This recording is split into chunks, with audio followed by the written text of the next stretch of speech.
चलिए hello everyone. सो अब 21 से 30 क्वेश्चन चैप्टर 3 इकोनॉमिक्स के देखने वाले हैं। फटाफट से ध्यान दे दीजिए इधर। Which one of the following is also known as planning curve. Plan कब कर सकते हैं? तो लॉन्ग टर्म में प्लान कर सकते हैं, लॉन्ग रन में प्लान कर सकते हैं। यहाँ पे long run average cost curve अगर आएगा आंसर तो वो आपका आंसर रहना चाहिए। तो पहला ही ऑप्शन जो है वो long run average cost curve का है, तो वो आंसर रहेगा अपना।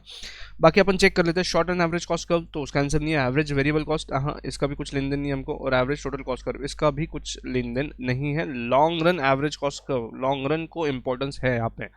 चलिए next. If a firm moves from one point on production isocon to another, which of the following will not happen? Which of the following will not happen? isocon curve ये IC curve के जैसे है, ये बात ध्यान में रखें। उसके बाद में तो यहाँ पे क्या नहीं होगा? A change in the ratio in which the inputs are combined to produce output, तो ये होगा, रेशियो का चेंज होगा इनपुट्स में। A change in the ratio of marginal product of the input, a change in the marginal rate of technical substitution, a change in the level of output। अब इसमें से जो चीज़ जो नहीं होगा वो देखना है। तो यहाँ पे change in marginal rate of technical substitution ये भी होगा। A change in level of output ये नहीं होगा। देखो आइसोकॉन कर्व जो है वो ऐसे होते हैं। अब यहाँ पे मान लीजिए लेबर है, यहाँ पे कैपिटल है, तो ये जो हमने कॉम्बिनेशन लिया है, मान लीजिए ए कॉम्बिनेशन लिया है और यहाँ पे 1000 यूनिट्स आउटपुट मिल सकता है। और यहाँ पे अगर कॉम्बिनेशन हम चेंज करते हैं, लेबर कम कर देते हैं, कैपिटल असेट बढ़ाते हैं, तो भी बी वाले पॉइंट पे भी हमको 1000 यूनिट्स ही मिलेंगे। Star mark this question, this will be your choice of answer.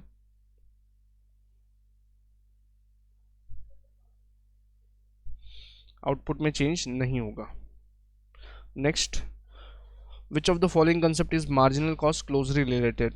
अपन ने देखा कि मार्जिनल कॉस्ट काय की वजह से चेंज होता है। देखो जितना चेंज टोटल कॉस्ट में होता है एक यूनिट आउटपुट की वजह से, वो मार्जिनल कॉस्ट कहलाता है, और वो change due to variable cost होता है। तो ये याद रखें हमेशा, total variable cost is equal to total change in total cost and that will be marginal cost. तो यहाँ पे your answer should be variable cost. Which of the following statement is correct. इसमें से सही वाला स्टेटमेंट कौन सा है? When the average cost rising the marginal cost must also be rising। average cost is rising, marginal cost must also be rising। हाँ ये मेरे को सही लग रहा है। प्रोडक्शन फंक्शन देखो आप एक बार, कॉस्ट फंक्शन देखो एक बार। उसके बाद में when the average cost is rising the marginal cost must be falling। जी नहीं, गलत।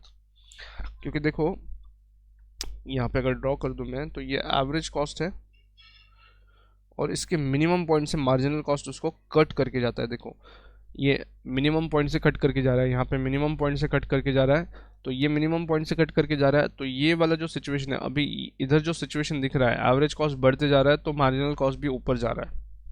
उसके बाद में थर्ड वाला चेक कर लेते हैं। When the average cost is rising the marginal cost is above the average cost. हाँ ये बहुत ज़्यादा सही है। When the average cost is falling the marginal cost must also be rising. देखो एवरेज कॉस्ट फॉलिंग है तो ये राइजिंग है, तो ये भी है। इसमें से करेक्ट वाला स्टेटमेंट आपको बोलना है। 24th वाले में करेक्ट वाला स्टेटमेंट जो है देखो वो वाला है, बहुत ज़्यादा अप्रोप्रिएट जो है वो सी वाला स्टेटमेंट है। क्लियर। उसके बाद में नेक्स्ट क्वेश्चन पूछा है विच of the following is example of explicit cost. मतलब एक्चुअल कैश आउटफ्लो होगा, एक्चुअल कैश आउटफ्लो होगा, एक्चुअल कैश आउटफ्लो होगा। इसमें से कौन सी जगह पे कैश आउटफ्लो होना चाहिए? होगा the wages of a proprietor could have been made by working as employee in a large firm. यहाँ पे प्रोपराइटर की खुद की सैलरी, ये इम्प्लिसिट कॉस्ट है। उसके बाद में the income that could have been earned in alternative use, ये अपॉर्चुनिटी कॉस्ट है। उसके बाद में the payment of wages by the firm, ये एक्सप्लिसिट कॉस्ट है। Normal profit earn by firm, मतलब ये तो अपॉर्चुनिटी कॉस्ट के बराबर होता है। तो एक्चुअल पेमेंट गया है सी वाले में, सी वाला should be your answer. Next, which of the following is an example of implicit cost. इसमें से इम्प्लिसिट कॉस्ट कौन सा है? तो अभी अभी जैसा देखा उसमें है का कुछ एग्जाम्पल आता है, तो देखते हैं।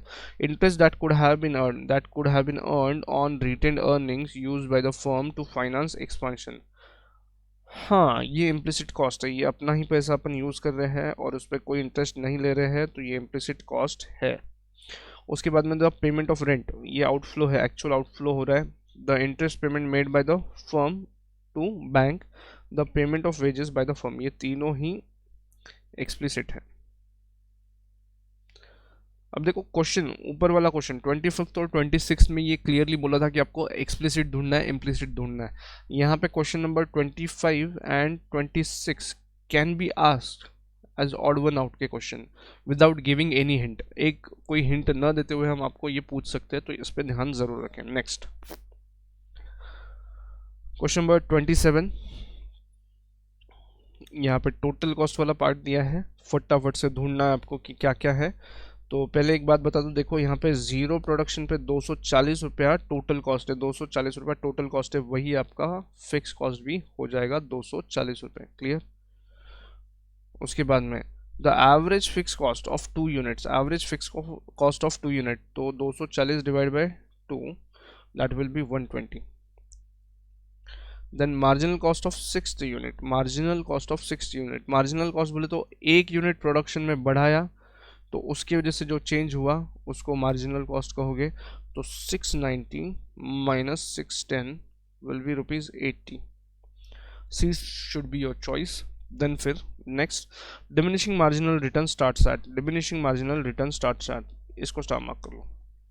देखो मार्जिनल कॉस्ट जहाँ पे बढ़ते जा रहा है वहाँ पे आपका डिमिनिशिंग रिटर्न चालू हो जाएगा। तो 330 माइनस 410, 330 माइनस 410 करते चलिए, तो यहाँ पे 80 रुपीज़ आया डिफरेंस। उसके बाद में 480 माइनस 410, यहाँ पे 70 रुपीज़। 540 माइनस 480, यहाँ पे आया 60 का डिफरेंस। फिर 610 माइनस 540, यहाँ पे आया 70 रुपीज़। और लास्ट में आया आंसर 80 रुपीज़। तो देखो हो क्या रहा है, पहले मार्जिनल कॉस्ट कम कम होते गया, 60 रुपीज़ पे जाके पहुंचा। उसके बाद में 4 और 5 यूनिट के बीच में क्या हो गया, फिर से बढ़ गया। तो दैट मीन्स तुमको यहाँ से उल्टा गणित चालू हो गया। 4 and 5 should be your answer, C should be your choice. Marginal cost के बेसिस पे आंसर देना है आपको। चलिए आगे बढ़ते हैं, नेक्स्ट वाला क्वेश्चन 30th।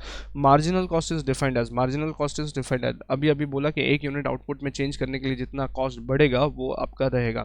तो यहाँ पे the change in total cost due to change in 1 unit of output, तो यही मेरा आंसर है यहाँ पे। उसके बाद में total cost divided by total output, तो ये एवरेज कॉस्ट आ जाता है भाई। उसके बाद में the change in output due to change in 1 unit of input. देखो यहाँ पे गड़बड़ हो सकता है, 1 यूनिट इनपुट चेंज करने की बात नहीं करिए, 1 यूनिट चेंज करने से जो आउटपुट में चेंज आता है वो है आपका मार्जिनल प्रोडक्ट। तो कंफ्यूज मत होना इन चीज़ों में। The total product divided by the quantity of input, तो ये आता है आपका एवरेज प्रोडक्ट, ये आता है आपका एवरेज कॉस्ट, और ये आता है आपका मार्जिनल कॉस्ट। मार्जिनल कॉस्ट इस तरीके से भी निकाला जा सकता है, change in total cost divide by change in output, या फिर change in total variable cost divided by change in total output. इन दो तरीके से भी आप निकाल सकते हो मार्जिनल कॉस्ट। और एक लास्ट वाला total cost at nth unit minus total cost at n-1 unit, इस तरीके से भी आप कैलकुलेट कर सकते हो। ऑलराइट, ये वाला भी क्लियर है।